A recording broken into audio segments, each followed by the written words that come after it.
Hey, Chicago, what do you say? It's the CHGO Cubs podcast, proudly presented by DraftKings, America's top-rated sportsbook. Make sure you use the code CHGO when you sign up at DraftKings. Luke Stuckmeyer, Ryan Herrera, Cody Delmendo. Wow, a new era, the DraftKings era here at CHGO, guys. And say it ain't snow, fellas. Today's the day where everybody on Twitter and everybody on Facebook and Instagram will show you flurries at their house because it didn't happen anywhere else. It happened here, but I will not be posting it on the interwebs. I just think it should be illegal for snow to be coming in this area before November. I mean, right. I think that's a fair take, and I think that's fair to say. But it did not snow here on the north side. It's just really cold for a fall day, and it's gloomy, so the vibes aren't great. The Bears, I'm still suffering through the loss 4 days, even 4 days later. The Cubs aren't in the postseason. Like, the only thing I got is Illinois. That's all I got. That's all I got. No, Cody, there's more than that. Now that we're a DraftKings network, CHGO and DraftKings teamed up, like, I'm expecting the DraftKings book that they're building outside Wrigley. The latest pictures look kind of cool. It kind of looks like they've made it look like part of Wrigley Field instead of some modern thing. I'm assuming like old school ways, like Norm would walk into Cheers and he'd go to his stool and they'd all yell, Norm. Like when you walk over there every single day, they'll be like, Cody, and you'll just take your spot at the book. Yeah. Well, I was today years old when DraftKings became my new favorite app. You know what I mean? Like, I woke up this morning and opened DraftKings, and I'm telling you, it's a new day, Luke. It's a new day, and it hit different. That said, the greatest win I've ever had in gambling history came on DraftKings, and the fact that I even left it to begin with, but to come back now, I feel like I'm repaying my dues. Oh, wow. So you're going back. That's exciting. Ryan, you ever done DraftKings before? I'm excited to try it out. Yeah, DraftKings is where I got my start a couple years ago in gambling. As soon as I got legalized in Illinois, I was on DraftKings. So I'm excited. I've always liked DraftKings. I obviously haven't used it in a while, but I'm excited to get back onto that platform. I always thought it was a lot more user-friendly and easier to navigate than most of the other ones that I've tried. Nice. So that's good for me. That's good news for me. Yeah. It's all right there for you. You don't even need to. You don't have to sweat it anymore, Luke. Good. And hopefully the app will work for you. I was going to say the app will actually work for you in the office. Like it hasn't. What months. I'm talking about. So that's good news. Exciting to have DraftKings aboard. We're super excited about that. Again, use the code CHGO when you sign up. And like you said, Cody, no Cubs in the playoffs. What do you guys think of the weekend of baseball? I find myself completely torn. Like college football is one thing going on while the playoffs are going on. If, like, for instance, if the Cubs aren't in it, I'm watching playoff baseball. But when you have the NFL going on, it's a real tear at the heart. Like when you have Bills Chiefs going on, even though the game was kind of boring, like it's tough to tear me away, even though I love baseball. How did you guys deal with? At least you didn't have the Bears to worry about. Well, I watched definitely. The thing is, like, I get, like you said, you're torn, but it's also like MLB, shouldn't cater it when it plays its playoff games to help, like, to serve people that want to watch football too. It's like there's enough people that love to watch sports and enough baseball fans in America that. Hell, people have laptops. A lot of people have 2 TVs in their house. Like, you can throw on the game in a couple different areas and put on both. I was able, I was with my friends yesterday, but I was able to watch. We watched football on one screen. We had baseball going on the other. Saturday night, we're at a pregame and had the what was the fifth? We had the Astros Mariners game going on. 18. I'm the only one watching, but it's like in the 17th inning, and I'm watching baseball sitting on the couch. But I'm like, I'll find a way to watch, and I think most people will if they really want to watch. I don't think MLB should have to work its schedule around the NFL. So Saturday, Illinois played at 11 a.m. against Minnesota. So me and Corey was with me, with my girlfriend and a few of her friends at Brickhouse Tavern in Gallagher Way. Bright and early at like 10:30 in the morning. The mimosas were flowing, fellas. So I had an early day. I went to bed at like 7:30 and then woke up at like, I don't know, 11:30 to see what happened between the Dodgers and the Padres. Like I was following the last 3 innings on my phone because I couldn't get out of bed to go turn it on. But I think it's all based off your preference. Like, yeah, the Cubs aren't in it, so it's hard for me to want to pay attention. I will admit I paid a little bit more attention based off the fact that we got 2 major upsets from the Phillies and the Padres, and we might get another one. What, tonight? Do they play tonight? Or do they have an off? Yeah, tonight, 6:00. Yeah, and I mean, and then the fact what happened in that game 3 between the Guardians and the Yankees too, like it's just insane stuff that I don't think we've ever seen before. Like you always see upsets in baseball postseason, but like not like this. Like this is like, I don't know. Like I feel like you usually see like maybe 1 or 2, but like, I mean, if the Yankees lose tonight, that's like, we're talking about 3 major upsets. I mean, 2 of those teams that already lost had won 100 games. I understand anything can happen in baseball and in the postseason, but like, I think all I'm saying is because of the upsets, that's kind of why I paid a little bit more attention. But honestly, when the Cardinals were out, I was like, all right, I don't care what happens the rest of this way. Like, yeah, as long as the Cardinals are the team, who cares? When people are saying it's broken, it's like it wasn't broken for the Astros. Right, yeah. You know, like they did it.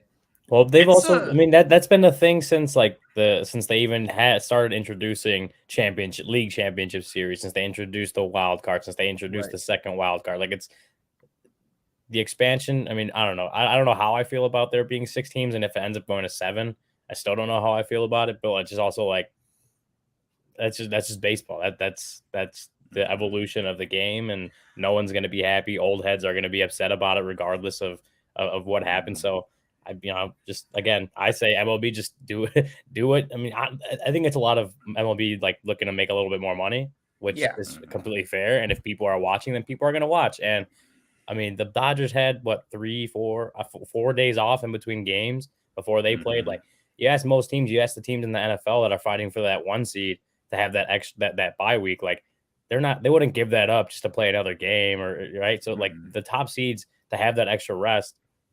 I mean, if I'm a top seed, I want that rest. I want to be able to lock my starting rotation and line up everyone on 3-4 days of rest. Everyone, I could have my rotation going 1, 2, 3. I don't have to worry about trying to get through a wild card round. And then, I mean, teams get hot. Like, that's baseball. Teams get hot, and you saw last year with the Braves. It wasn't even it was a different playoff structure, and the Braves won. They were 88. They had 88 wins. They won the whole thing. So stuff happens in baseball. That's just how it is. I just don't think the playoff format really is a big problem here. Yeah, no, I agree. It's just I'm fine with it. Yeah, it's just funny how like before this year or maybe even last year, like everyone was like, "Oh, we need more games in the wild card," and now it's switched to, "Oh, we need 7 games in the DS." And like, I honestly wouldn't mind if they put 7 games in the DS because, I mean, I would have loved to see that Dodgers-Padres series go 7. I mean, the way that the Padres beat them, I guess, kind of it showed that they were the better team in that series. But it kind of sucks to. I mean, they technically played what? The Dodgers technically played 4 more games than the Cubs this year. Like, whoop-de-doo. But like, I don't know. I think for baseball, it would be good to, especially that series, because those teams don't like each other, and the Dodgers had been beating up on the Padres over the last couple of years. So for the sense of just, it would be good for baseball. Yeah, I wouldn't mind the DS being 7 games, but also it's just funny how now it's switched from the wild card to the DS. Oh, we need 7-game series. And honestly, it's just Dodgers and Braves fans crying. And I get it. I'd be crying too. I mean, I loved what happened for the Cubs in 15, and I hated how it happened for the Cubs in 18.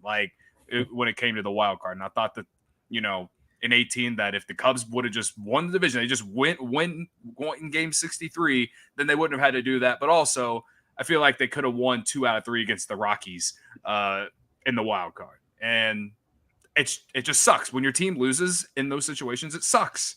And we can sit here and complain about it. That's sports. That's what we do. So, whatever. I think it's hilarious that the Dodgers only played 4 more games than the Cubs this year. Sorry. It's easy. Just play better and you don't get eliminated. It's not really that crazy. There you go. It's not like play better. Not like the play-in game where it's 1 game and any team can win. And there are ways they can tinker with it if they want. Like you said, they can make it a 7-game series.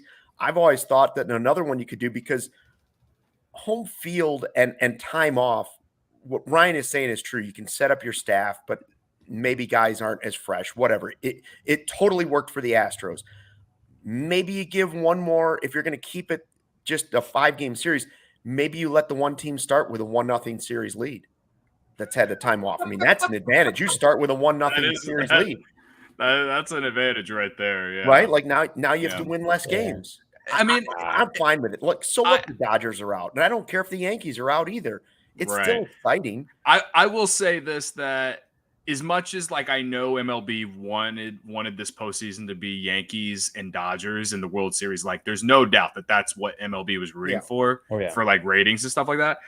I also would have been okay if I watched that. I would have loved to hate both teams, but I feel like you probably would have got to see the 2 best teams, maybe the Astros instead. But I just based off a pure baseball perspective of seeing the best teams, I generally would like to see the best teams play the World Series. I would. But at the same time, I don't want baseball to change the playoff format to even more help those teams that played better all year. So I think it's fine the way that it is. I think that it's good that they added games to the wild card, so it's not that way you're not playing 162 games just to get one chance to move on in the playoffs. I thought it was good that they added 2 more games at least. DS, if you want to move it to 7, fine. The LCS and the World Series are 7-game series. I don't mind if that moves to a 7-game series either. But don't use that, it's a 5-game series as an excuse that your team just choked. Cody, the opposite would be true too. If it was all chalk like the NBA, everybody would be mad and just well, we all knew it was going to be the Dodgers, Yankees. What exactly. And who's to say that the Padres and Astros, if they get there, aren't the 2 best teams? That's fair. Fair. I mean, it's not we're saying the Padres are a horrible organization. The Phillies are kind of the surprise team just because the Cubs swept them, right? We thought the Cubs had swept them out of the playoffs. Yeah. I don't understand the Phillies, and I got a really bad tweet from earlier this year where I'm pretty sure I called the Phillies frauds. So that'll be fun to go back and roast myself on later, and if they move on to a World Series. But it's just what October is. That's why we love playoff baseball. It's that's why I genuinely just savor what happened in 2016 even more. That Cubs team had so much pressure going into October. Hell, going into the season, they got so much hype going into 2016. So much hype. And they were, not only did they have the best record in baseball that year, they went on to win the World Series.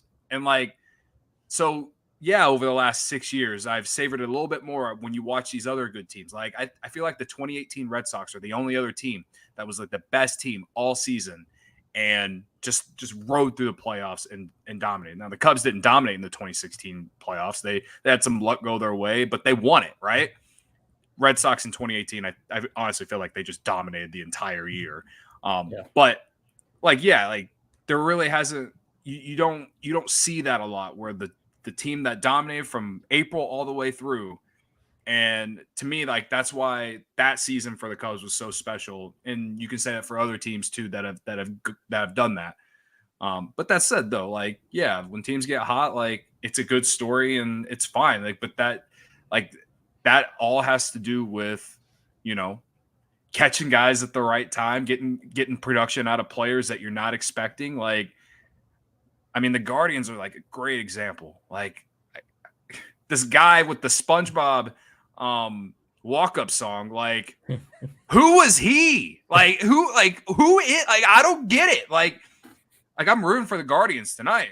Like, right? Like I feel all of America is, except for people in New York. And it's just like, it's a great story. And like the only people who don't like it are people in New York. And I get it. Like, I totally get it. Like, remember when the Cubs played the Giants in 2016, that Gillespie guy or whatever, Connor Gillespie, I think his name was, like, no one knew who that guy was. That guy was mashing the Cubs that series.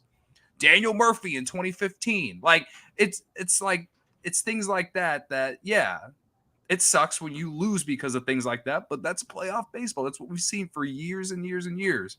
Changing the playoff format isn't going to remove that, right?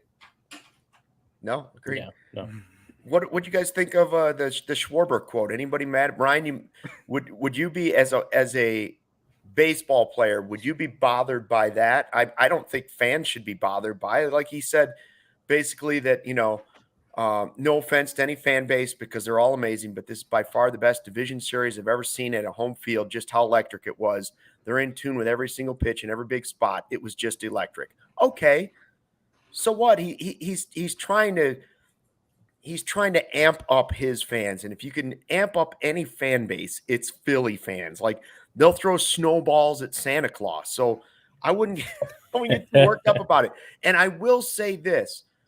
Cubs fans are the most loyal fans in any sport anywhere in the world. That's proof of 108 years of losing. But that run in 2016, there were moments where it was really quiet. And there have been other postseason moments. The stress of trying to break that alleged curse led to, I think, fans being a little reserved at the ballpark at times. And that's why I'm excited to really see them get back to the World Series the next time, because not that fans wouldn't be nervous, but I just don't think there'll be the pressure that there was the last time around. And that's, the Phillies they're playing on house money. They fired their manager and they got swept by the Cubs. What do they have to lose? Of course their fans are excited. And the Eagles are good. They're having a good time. They're all wasted. Isn't it disgusting that Philadelphia is experiencing this much happiness? Like, yeah, well, wait till the Sixers come around and disappoint them again. I will say, go ahead, Ryan. I'll say that. Read between the lines of Schwarber's comment, and he said the most electric division series he's ever been a part of. Yeah, he wasn't healthy for that division series in 2016, so maybe that's it. Maybe he's not talking about that. He's finding his way to hedge his bet a little bit. I'm going to say that I think what would you expect him to say? Right? Like, why would he, as a current day Philly, say, you know what, actually Wrigley Field was a lot better for that division series? Exactly. No, why? What would you expect him to say? Why would you get upset about? I didn't see many people get upset about it, thankfully. But like, if anyone that was, that's just so dumb to me. There's no other thing he was going to say. I don't know what the question was. Maybe someone asked him about, like, what did you think of the the atmosphere of the division series in Philadelphia? What's he gonna say? Oh, it was second. Chicago was pretty cool. Remember that one time I hit the Schwarber? That was sweet. That's what I'm thinking. I'm not bothered by it, first off. And I did laugh a lot at some of the comments we got, because from the CHGO Cubs Twitter account last night, I tweeted a picture of Schwarber and Darvish together, well, not together, but two separate photos, and just asked the people, like, who are you rooting for in the NLCS? And a lot of people are saying Darvish, and it's because of what Schwarber, that exact quote. And in a way, I kind of get it, just because, like, fans are fans. But on the other end of the spectrum, like, I'm with Ryan. Like, what do you expect the guy to say? But also, I will say, I don't know a more electric moment at Wrigley Field other than Game 6 of the NLCS. But as far as division series, I don't know a more electric moment than him hitting the Schwarbomb onto the scoreboard and then, like, beating the Cardinals. Like, I think Montero's Grand Slam beats it. I think so? I think Montero. I mean, the stakes were so much higher in that game, right? But it sounded. I don't know. Beating your division rival in the playoffs, like that, we will always have that. Right? Cardinal fans continue to shove it off like it means nothing, but it definitely means something. But I don't know. That's just me. Like, I think it's more recency bias. I think when you sit him down at the end of his career and you ask him the question again, maybe he changes his mind. But you also have to factor in like what the Red Sox did last year. No one thought that team was going to be even make the playoffs, and then he goes there at the deadline and he helps carry them to the ALCS. And that's some good moments at Fenway Park. Fenway Park has the same type of vibe as Wrigley Field in terms of their fan base and the it's different here type factor. Like the fact that he said that not only for us but also for Red Sox fans. I think it's more recency bias, and that's fine. I'm rooting for the guy no matter what. I don't know who to cheer for in the NLCS. I like both guys. That's a good call. I mean, the chat's agreeing. I saw Ravi and Dubs and a bunch of other guys on there saying, Emily's saying it too. Nobody's bothered by the comments. Everybody knows it's Wrigley. We know it's Wrigley Field. Anybody that saw him put it on the scoreboard or saw Montero or gets to sing, do they sing "Go Cubs Go"? No, they don't. They don't have any cool tradition after the game. They just walk off the field and they go home. They get bitter again until the Eagles play. It's all right. Right. Like Philadelphia is a good enough sports town, but I went there once for a Bears-Eagles game thinking it was going to be like this epic experience. It was all right. It wasn't any different than any other city. It wasn't like I was like, oh, this sports mecca. I've never felt anything like it. Really, it was the only city that people like get more attention because they boo their players. So when things aren't going right. Hey, what do you think of Bruce Levine saying that high on the Cubs list would be adding Jose Abreu at first base? Ryan, you think that's a legit possibility? We kind of dabbled with it when the season ended. Yeah, I definitely think it is a possibility. I know they have Wisdom, who kind of played a lot of first base towards the end of the season. But I think if a guy like Jose Abreu is on the market and comes at the right price, the right length of contract, if he wanted to be a Cub, like that's certainly something that the Cubs would entertain. I don't know if that. I saw that he's like the report that he's high on the wish list, and if that's true, it kind of comes down to what he wants to do if the Sox actually do let him leave. But one thing I was thinking about over the weekend when I saw that that I haven't seen anyone talk about, in the situation with Willson Contreras, the leadership that he brings in the locker room, not just as like overall player, but with the Latin players, like guys like Christopher Morel, Nelson Velasquez, all those guys gravitated towards Willson because he came up in similar circumstances, played baseball growing up with, like a stick and a plastic ball. Like he wasn't, because he's from Venezuela, but then he worked his way up to, getting signed out of Venezuela and playing with the Cubs for 14 years. He brings a lot of respect from the Latin American players when they come over here and, attempt to do the same thing. You lose that with Willson Contreras if he does indeed leave, which I think we all is pretty much the expectation right now. You lose a lot of that leadership as far as the Latino players go. With Jose Abreu, you bring a lot of that back. Yes, he's older. Yes, he's not going to be part of like your long-term picture, core, whatever you want to call it, next great Cubs team. But he brings a lot of that value as a leader with the Latino players. He brings that back.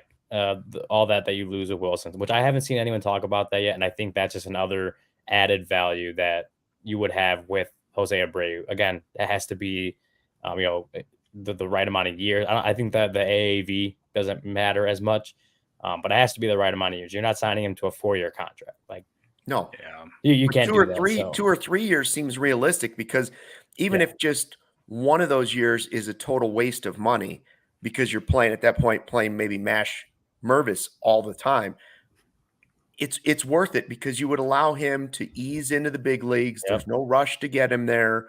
You can immediately take Abreu and make him a DH, and hopefully some of the power comes back. I mean, he was a 4.2 WAR.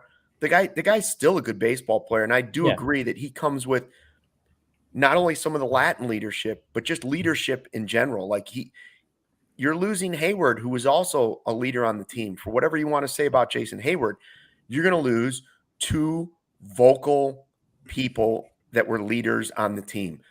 Willson was definitely for the Latin players and Jason Hayward to all the players, So, I mean, you have to replace some of that. And I've never heard a bad word about Jose Abreu. Like, other than the fact that the Sox have to change things up and they got to find a way to play somebody else at first base. Otherwise, there are just too many DHs on the team. I don't think they want to let him go, but I think they're going to let him go. And it would be, I saw somebody saying, I think it was Dub saying, I want Southside tears. Give me Abreu. Like, I mean, there is a little bit of that. Like, if he would come over and do some damage, it would hurt a little bit on the other side of town, I think.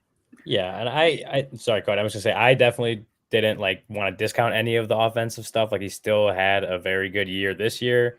And even though he doesn't have like the Cubs track record as a leader, he's a track record of being a respected and very good player at the same time throughout his career. Like that, all that matters. But I just wanted to specifically point out like the whole, he brings a little more of that Latino leadership back, which is big in a clubhouse like this. And they're the fourth lowest OPS at first base in all of baseball. So it's not like they don't need that a guy at that position. They absolutely need somebody like Jose Abreu at first base, even if Mervis is coming and going to start at the major league level on opening day, which is questionable at this point anyway. And if he does, he's going to have ups and downs. So it'd be nice to have somebody like him to be sort of a mentor when he gets there.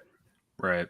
It's kind of like, it's very, very, it's basically the same, except we're switching names out for me in terms of, last week I was talking about how Rizzo hit that homer or whatever. And, I've kind of talked myself into maybe when he opts out, maybe the Cubs go after him. But then you got two lefties. But I also was thinking maybe you could DH Mervis and let Rizzo play first because you got the elite defense, right? Mm-hmm. This one makes a little bit more sense in terms of just like of the likelihood, I feel like.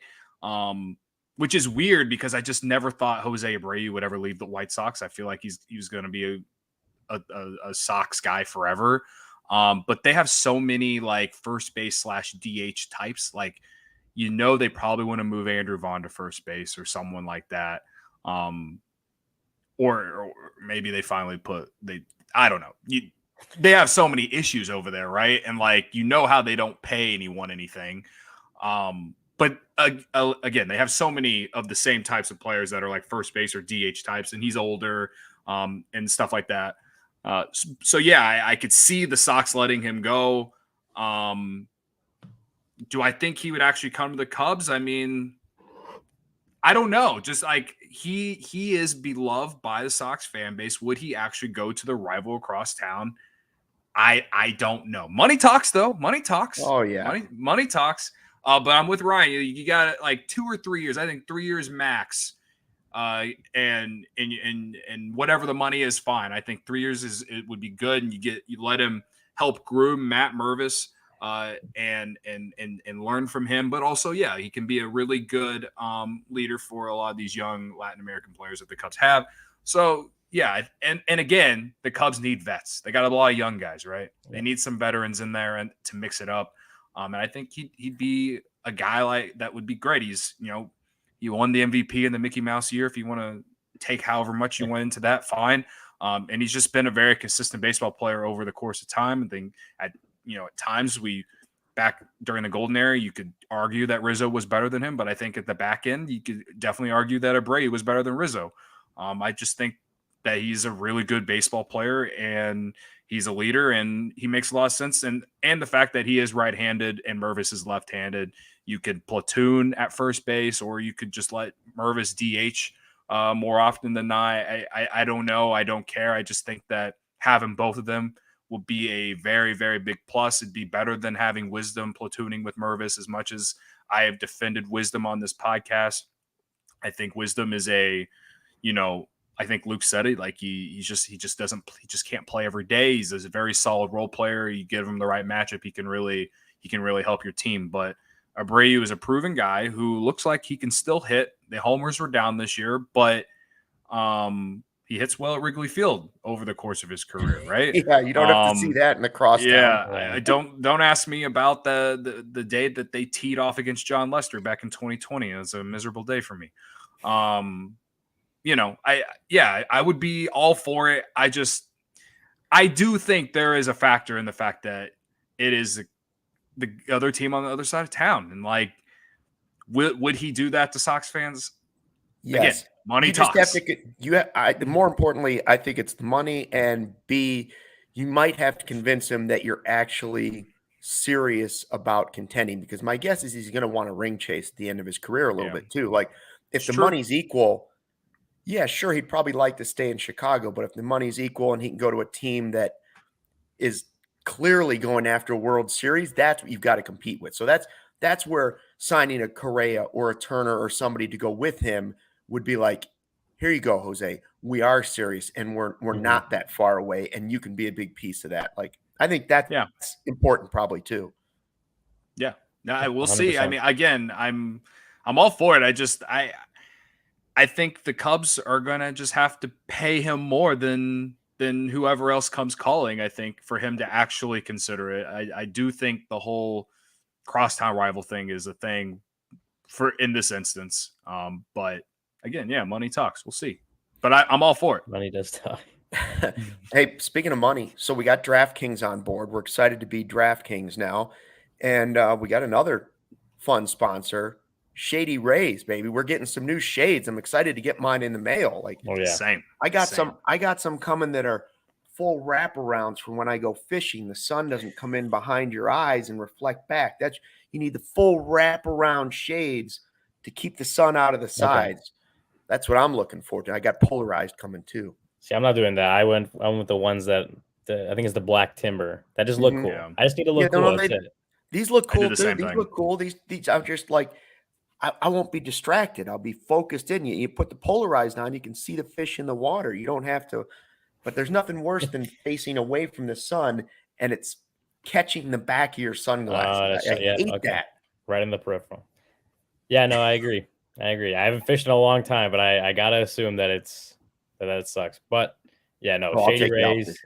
Yeah, Shady Rays, new partner. Very excited about the work with them. Very excited to get again our Shady Rays in the mail. Hopefully they're coming soon. We're gonna have to talk to Chris about that. Tell him to get on. Right.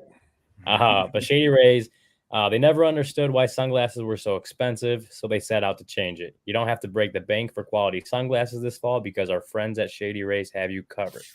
Shady Rays are premium polarized shades featuring world-class optical clarity, substantial durability, and styles catered to everyone and every lifestyle. The best part about Shady Rays, they have the most insane protection program in all of eyewear, lost and broken replacements. If you lose or break your shades on day one, they told us that they will send you a brand new pair, no questions asked. Dropped in the lake, if you're Luke and you're fishing and you drop your sunglasses in the lake, or you drop them off a cliff, anything, they'll replace them. Even with that strong of a protection program, they still managed to make quality that I can tell you holding in my hand seems just as good as any expensive pair that I've ever worn. Shady Rays customers seem to agree with over 200,000 5-star reviews.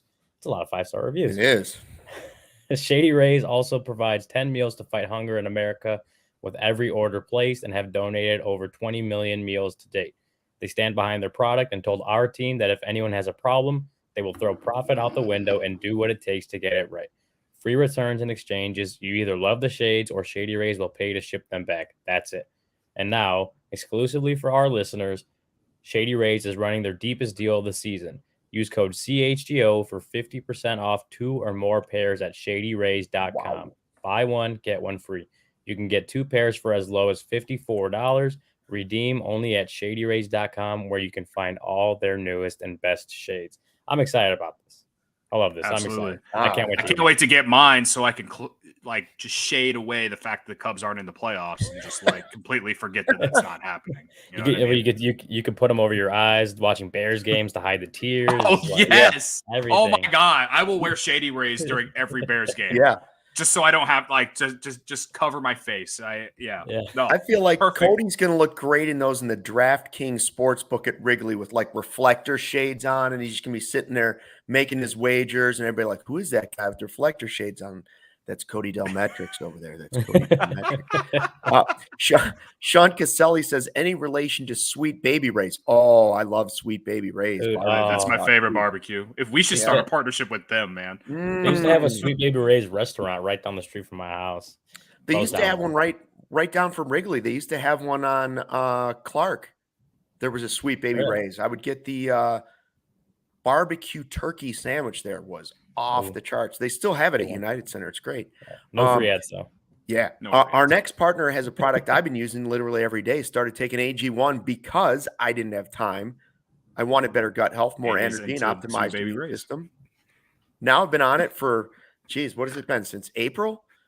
I love it. Doesn't taste super healthy, but it is. It's mild, tropical. I look forward to taking it in the morning. Here's what it is. 1 scoop of AG1, you absorb 75 high-quality vitamins, minerals, whole food source superfoods, probiotics, adaptogens to start your day right. A special blend of ingredients supporting your gut health, your nervous system, your immune system, your energy, recovery, focus, aging, all those things. I get a noticeable boost of energy, so I take it first thing in the morning. Get up, slug my AG1 in that glass of water, and giddy up, there I go. And it's lifestyle friendly too. Keto, paleo, vegan, gluten-free, dairy-free. It's all of those things. You're investing in an all-in-one nutritional insurance for, this is unbelievable, less than $3 a day. Come on, it's practically free. It's recommended by professional athletes, more than 7,000 5-star reviews. So right now, reclaim your health, arm your immune system, convenient daily nutrition, 1 scoop in a cup of water every day. That's it. You don't need a million different pills or supplements to look out for your health. And to make it easy, Athletic Greens is giving you a free 1-year supply of immune-supporting vitamin D, 5 free travel packs with your first purchase. All you have to do is visit athleticgreens.com/CHGO Cubs. Again, athleticgreens.com/CHGO Cubs to take ownership over your health and pick up the ultimate daily nutritional insurance. 2 good partners right there. Absolutely. Absolutely. I also thought about the Shady Rays too. The wraparound shades. Another reason I'm looking forward to getting them. The snow keeps the snow out. You also don't want the snow coming in the top either. Oh yeah, I'll be wearing mine whenever I'm on the scooter coming to the office, guys. Like I'll be all bundled. You might want to try my. You might want to try my kind of the wrap one. I can't remember what the name of it is yet, but when I get, I saw a girl. I saw a girl on a lift scooter today down in Lakeview East, and she had like the ski mask on, and then like the ski goggles. And like this giant coat. I was like, man, that's gonna be me tomorrow when I come to the office, probably, because it's that chilly outside. And like the last time I came down to the office on the scooter, the ride home was awful. Like I realized that I need to start wearing gloves, and I'm probably gonna need to wear a coat over the hoodie that I'm wearing to only wear to go to the office, because I like to wear. Give me a CHGO hoodie, and I'll just wear that with a coat. But like I didn't want to, when we're at the office and we're about to do live shows, I want to show that I'm wearing a CHGO shirt, right? So, I definitely gotta have to start bundling up. And Cody, if you, for some reason, your glasses fall off your head as you're scootering, just go to Shady Rays. They'll give you a new one. Yeah, I mean, it's perfect.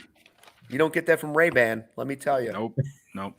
Hey, before we move on to grading Willson Contreras, we had I went into our Discord today for the first time in probably way too long. I'm sorry, Kevin and Jake. And it's Monday, so I was like, hey, mailbag Monday. If you guys have any questions, send them. We only got one, so that's why I didn't tell you about it, Luke. But it is related to Jose Abreu. And we basically answered the guy's question during our conversation, saying that we're for it. But he's also asking like the case against it. So like, if there was a reason to be against bringing Jose Abreu to the Cubs, what would there be? Well, his power was down, right? Is that one thing? Like his power was down this year, and you do need to get some power out of first base. I'm just not super concerned about it. It wasn't like he didn't. Maybe he wants too big of a contract. I just don't think, like Ryan said, it's all about the years for me. I don't think he's going to get some massive deal this late in his career. So I don't know if there's a huge downside.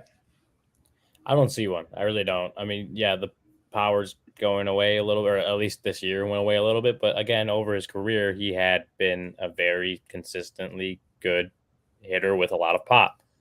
Maybe this is 1 year anomaly. Maybe this is, this is who he is going forward. But you don't know. I mean, it's hard to take complete value over one season, especially again a weird season where shortened spring training. It was like 3 weeks long, like all that kind of stuff. That plays into a lot of different things. Maybe it is the player he is. I just don't see this season, especially with, again, all the other things he still does well and still provides to a team. I just don't see a lack of, or a drop in power as like a huge reason against it. I don't see it as like a deal breaker, because you hope that if Matt Mervis comes up next year, that he steps right in and is hitting a bunch of home runs right away. I don't think that's the likeliest scenario. And then so at least you have Jose Abreu there, again, take a little bit of the load off his shoulders, and hopefully, Jose Abreu, if he's on the Cubs, finds a little bit more of that pop at Wrigley Field, where we know he likes to hit a lot. Yeah. Yeah, Kurt's taken away from Mervis, maybe, right? That's what Kurt's saying is the age. Like, you don't know, like over the course of his career, he's been very good, right? And like maybe this past season was the beginning of trending down, but like I just don't think you're going to be asking him to carry your team like he was basically being asked to carry the White Sox over the last 2 years, right? So if you go, to me, the only downfall is if you sign him, but then don't sign another major name after that, right? Yeah. If he's your big, I'm just going to be mad. Yeah. He still almost hit 20 home runs, or if he had 15 home runs this year, like he was, I don't know, he had 15 home runs. I think you could deal with that. If you can get him to 20, then that would be great. But if he doesn't, 15. Didn't he have like a 130 WRC plus or something like that as well? It's like close to that. Check. Yeah, I mean, would you rather have Abreu at first, or would you rather have Franmil at DH or something like I'm just okay with it. Like I think it's unquestionably an upgrade at first base. It's better than having Rivas over there. Come on, guys. Like I just don't see a downside to it. I really don't. Okay. Yeah. I think that's the biggest thing about it. Shout out to More to Score in the Discord, which, yes, if you subscribe to allchgo.com, you can get into Discord yourself. Cool. Should we do the report card? Do you want to hit up Willson? What might be the final report card for Willson Contreras? I would, yeah. I think it's very likely it's the last time we'll be giving him a report card, and the only time we're giving him a report card. The first and only time that I will be doing it, yes. Who wants to go first? I go first. All right, so thank you, Kevin, for bringing this up. So I'm giving Wilson's offense an A, his defense a B, and then overall B. It's still metrics, guys. Doesn't really add up, but here we go. We're going offense for A, because you look at all the catchers in the National League or even in baseball, Willson, I think if he is not, he's top 3 offensive catcher in all of baseball. Defense, we heard it all at the deadline, all the I guess the main reason why the Cubs didn't trade him, because no one valued his ability to call a game, and no one values his ability to get adjusted, with a new team as quickly, I guess. And apparently it doesn't take criticism well, all these things. I guess that all goes into his defense. Again, I think I think a lot of that is the league trying to play his value down, but whatever. And then overall gave him a B, because he did get hurt in the second half, and his numbers weren't as great in the second half as they were the first half. And I mean, I think if you look at the body of work over Contreras' career with the Cubs, the main thing is he's always had decent first halves, but it's the second half where an injury comes in the way and he can't get it hurts the Cubs in that way, or he just doesn't play well. A lot of it used to be because he wasn't getting, or because he was catching too many innings. This year is the DH a lot. Again, the ankle thing that happened during the Field of Dreams game, the Cubs should have handled it better. They did not. I'm glad that he was able to come back and play eventually, but he should have came out of that game and then just not played for however long they did. And then instead he played and then kept trying to play, after that, games after that. And I don't know if I put that on him or the Cubs, whatever. I think a B is fair. He was an all-star this year. I don't take all-star. It's a cool thing to put next to your name on your resume. It's awesome. It's something that we as Cubs fans should be proud to have. Someone who is getting voted in the all-star game, especially in a year like this where the team wasn't good, but also is fan voting. So that's just me. I don't really take too much in the fact that he was an all-star into his grade. I do think he was very deserving of being the starting catcher this year for sure, especially with the first half. But again, I give him a B just because the second half just wasn't that great. But still, he was, he was about what I expected. I think the offense was a little bit better than I expected, and that's like his strong suit. So overall, his best season that he's probably has ever had. But again, the injury didn't help, and the best ability is availability, folks. So I give him a B. Yeah. I think I'm pretty similar in that sense. Yeah, there you go. Offense A. I went D- on B minus on defense. Jeez, yeah, no, not D-. B- on defense. Overall, that's what the league thinks, Ryan. Yeah, no, sorry. Yeah, B- defense. Overall, B+. I'm with you, Cody, on offense. Like he just had. I mean, it was definitely one of his best seasons at the plate. And for a guy who, I guess, for the majority of his career has been known for his offense more than his defense, like that's kind of saying something. 132 WRC plus, highest of his career, and it was higher than it was than a lot earlier in the season. It was even higher than that. He definitely cooled off after those first like 2, maybe 3 months, whatever it was. But he still ended up with a 132 WRC plus. I mean, he was worth 3.3 wins above replacement, according to Fangraphs, also the most in his career. That's including a bunch of playoff seasons and all that kind of stuff. Lowest strikeout rate of his career. Just a lot of, obvious improvements at the plate. I think one knock that I have for him and looking at kind of his splits, the clutch stats weren't great. I mean, he had 2 outs, runners in scoring position. He only hit 189. He did have a 713 OPS, which you want that to be better in situations like that. Late in close games, only hit 208, 557 OPS. And I know, I've seen a lot of discourse on like, I've seen people like on Twitter say like tweeting at me that Willson isn't clutch. Numbers don't necessarily say that that's not true. But I don't know. It's weird when you look at the eye test, but then again, tie game this season. Tie games, he actually had 145 at bats in tie games. He had a 904 OPS, yeah. So he hit well in various situations as far as clutch goes. And then he had that July that wasn't good, like just for most of it. But then I don't knock him for that too much because of all the trade deadline stuff. Mm-hmm. Like that really takes a toll on a guy like a guy as emotional, wears his heart on his sleeve kind of stuff as Willson. Knowing assuming you're probably going to be traded from the organization you've been with for the last 13, 14 years, whatever it was, like that's going to take an emotional toll on you. And I think the first 3 months he did a really good job of not letting it affect him. But then when I got down to it, the rumors started getting, there's more and more rumors, more and more stories. He was getting asked more and more questions about it. I think mentally that did take a toll on him. So that obviously that affects his overall numbers. But I think looking at it in the proper context, you kind of understand why. And then he had the injury, missed pretty much all of September until that last homestand. Yeah, there's just, I think you look at it in the context situation wise on offense. I think he still had a very good year at the plate overall. And yeah, and it could have been better. It could have been an A+ is what I'll say, had it not been for a few things out of his own control.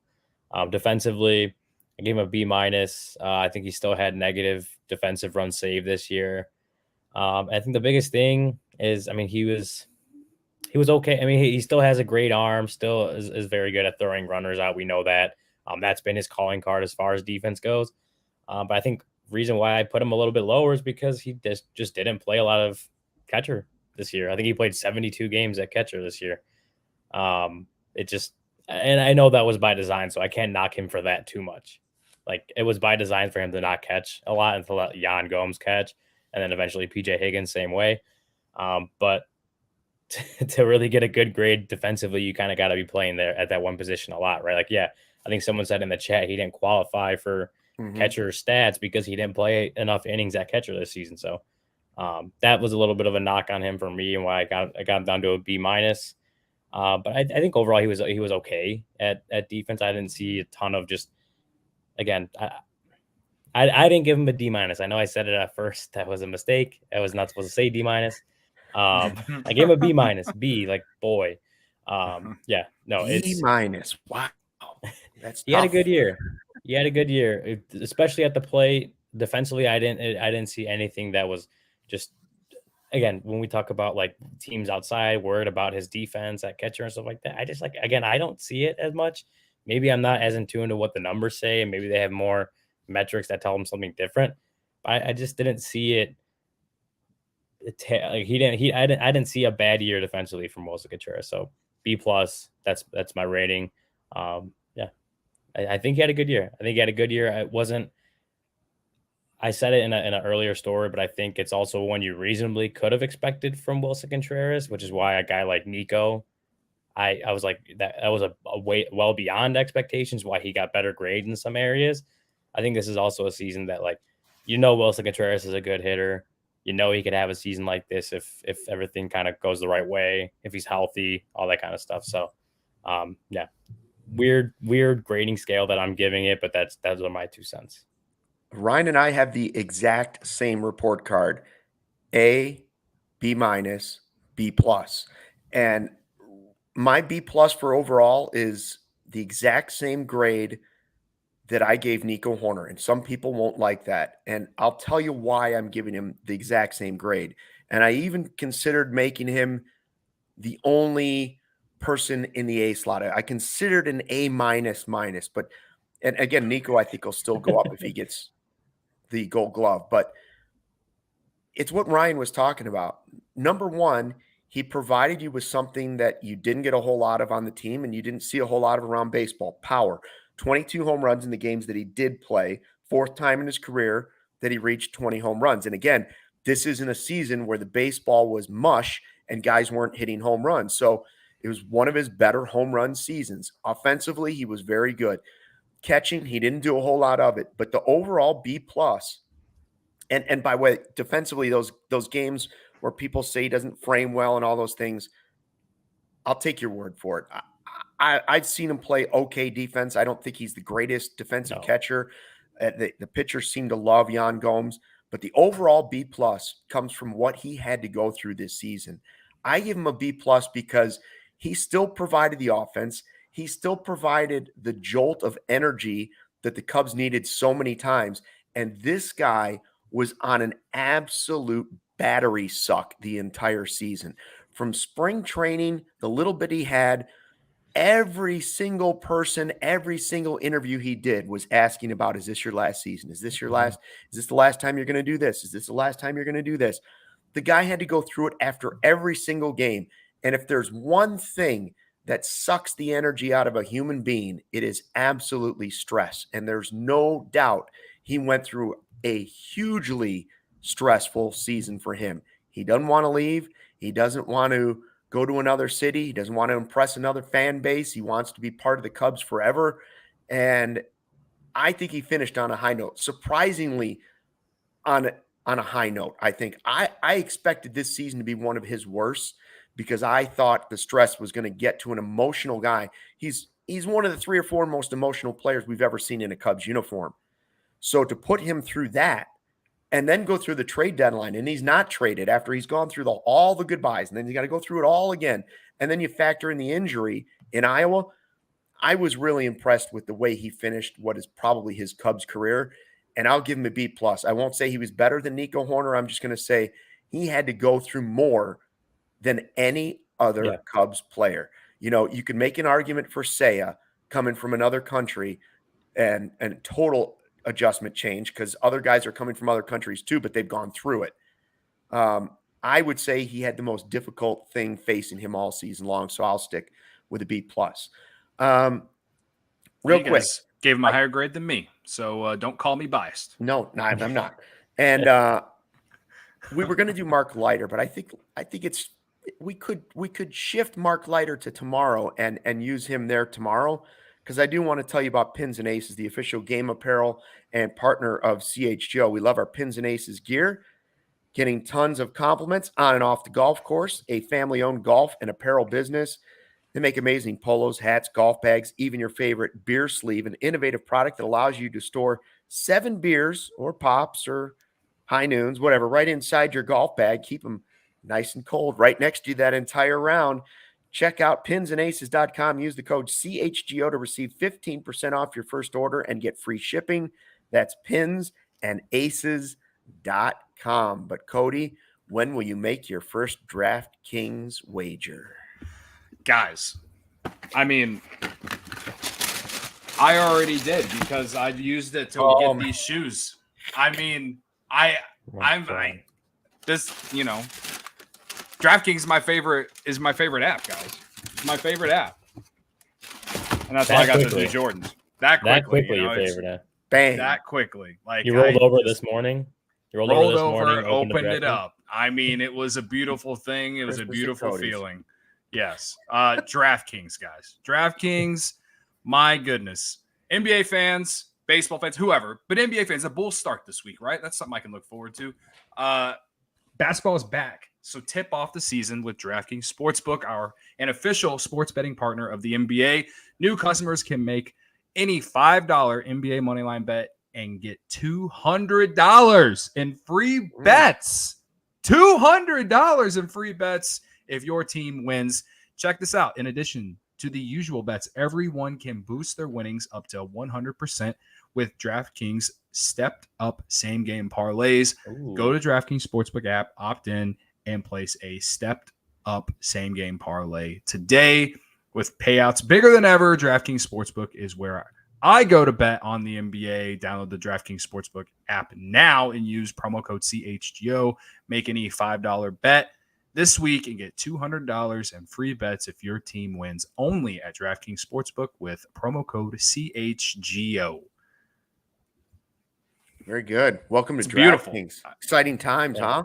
I remember when they first introduced the same game parlay. That was a game changer.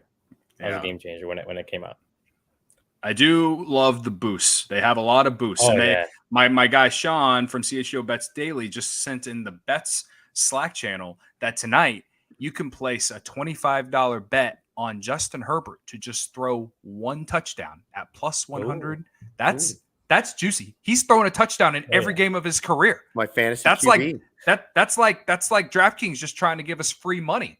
I love it. So sign up with CHGO, place that bet, and you can even place a bet on the Bulls to win on Wednesday. You're gonna have so much money. It's a beautiful thing. That's why you'll have so much money. You'll just blow it on Jordans left and right, like 4 or 5 a week.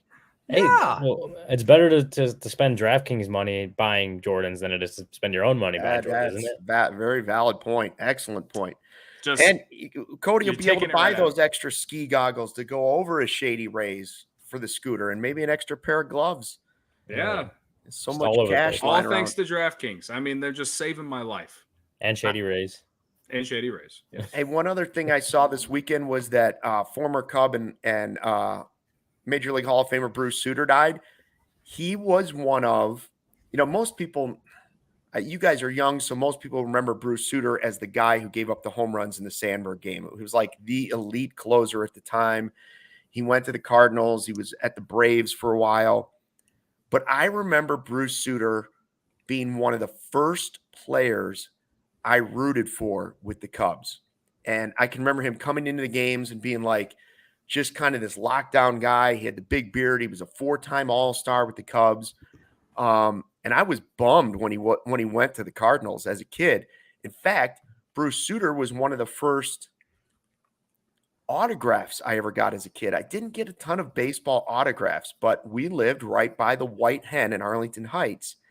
And somebody found out that Bruce Sutter and Rick Russell, and I can't remember who the other player was, some of these guys would meet up before they would head to Wrigley Field. I don't know if Dave Kingman was from the Mount Prospect, Arlington Heights area. So he was part of the team too. And I think it was Kingman and Sutter and Russell.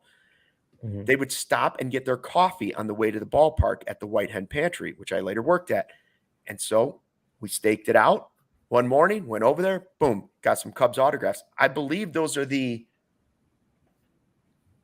the only Cubs autographs that I still have? Like, I don't know where it is, but it might be the only Cubs I ever got autographs from in my life. Like, so Bruce Sutter, rest in peace. And I saw Rhino post something on Instagram saying forever connected at the hip. And I always thought it was impressive that that day jump-started Rhino's career and trajectory to the Hall of Fame, and Bruce Sutter never let that bother him, right? Like they walked around everywhere at the Hall of Fame, and it was like he could be bitter about the fact that this guy hit 2 home runs and started to like jumpstart his career. So a longtime Cub at 69 years old is not very old. So that is too soon. We've got what else we got? Yeah, I mean, I was just gonna say I was looking at his numbers because when we put the graphic out, I'll just be real. I mean, I knew he was a Hall of Famer, but I didn't know too much about him. But him winning the Cy Young in 79, and I looked at the Cy Young voting and look at the numbers of a lot of those other guys. And, you know, I know back then advanced analytics were not a thing. But you look at a lot of the guys that didn't win the Cy Young that year because of him, and you're like, wow, he must have really, really like caught the eye of a lot of people in that season. And so it's sad stuff, but I Cubs legend. He threw a split finger, and by the way, when you guys review Mark Leiter tomorrow, split finger, but he was one of the first guys in baseball, I believe, to actually like kind of perfect the split finger. Like he threw it every pitch and everybody knew it was coming, but he didn't even really know where it was going, and it was very difficult to hit. That was his deal. Well, I mean, I was going to say with Bruce Sutter, obviously, like you said, Luke, a little bit before my time. But he, I believe, wanted to go in the Hall of Fame as a Cub, but they had him going as a Cardinal, right? Is that? Yeah, I believe that is true. I mean, he had 1979 Cy Young as a reliever. Like, I'm like trying to rack my brain and think about the last reliever that won a Cy Young. I don't know, because that doesn't happen. That never happens. Like you see, I mean, who won it last year? Robbie Ray, and I don't remember who won it in the NL or whatever it was. But Cy Young winners are always all these starters. I mean, they might even win that. Mariano Rivera ever win one? I don't know. That's actually a really good question. I don't think so. What about remember when Eric Gagne had that long ass streak, like the 81 consecutive saves or whatever? Yeah, maybe him. Like, so I pulled up the list, and this is Wikipedia, so maybe may not be. if you're an English teacher in high school, you don't love Wikipedia. But I think Eckersley did it. It's looking like the last reliever to do it was Eric Gagne in 03 to win a Cy Young. So guys have done it, but it's pretty rare. It is pretty rare. And everybody always says Lee Smith. They talk about great Cubs relievers, and Lee Smith was a great reliever. But don't forget that Bruce Sutter was before him, and he was, How'd this guy go in the Hall of Fame as a Cardinal? He's a 4-time All-Star with the Cubs. Right. Because he won the World Series. He won the World Series with the Cardinals. Yeah, whatever. Whatever. He's also the fourth relief pitcher inducted to the Hall of Fame. The first pitcher inducted without starting a game. Wow. So pretty cool. That tells you how good he was as a reliever. He was good. And like Greg Maddux, one that never should have left the Cubs organization, but that's the way that's what it sounds like. I'm like, the more that we've talked about, I'm like, well, how did we let this guy go? Like, what? All right. So we're back tomorrow, 1:20 in studio, and we'll be here every day, 1:20 during the week. And then on Friday, of course, you get Corey and Brendan. Corey's going to jump in for me tomorrow, and looking forward to it. Looking forward to my Shady Rays. We can do Leiter. Who else are we going to do tomorrow? Leiter. Who else should we review? What position player? We should always ask the chat. Let's see. We've done Wisdom. We've done Nico. We've done Willson. Done Steele. Well, if Leiter's our pitcher, if Leiter is the pitcher, I wonder what the chat wants. You see if the chat has any ideas. Dub says Madrigal. Oh, I like Madrigal. Yeah, Lighter and Madrigal and Lighter. Lighter and Madrigal on the Shane says Morel. We could choose between Madrigal and Morel. I like Madrigal, Lighter. Okay. Two guys that could have very interesting grades. Ryan's forming his straight A's. Right? Yeah, Ryan is. He's going to give him an A for Short King Energy only. That's it. A plus. Could be the first time ever. Yeah. A plus. Yeah. All right. Hey, thanks to everybody in the chat. I saw Rhonda jumped in, Mike, Shane, Dubs, everybody that jumped on today. We appreciate you joining us live on YouTube at 1:20. For all those downloading us, make sure you also become a member at CHGO. You get those bets, you get the t-shirt, all that stuff. Thanks for checking out the CHGO Cubs podcast presented by DraftKings, America's top-rated sportsbook. Have a great day. Stay warm. Fly the W.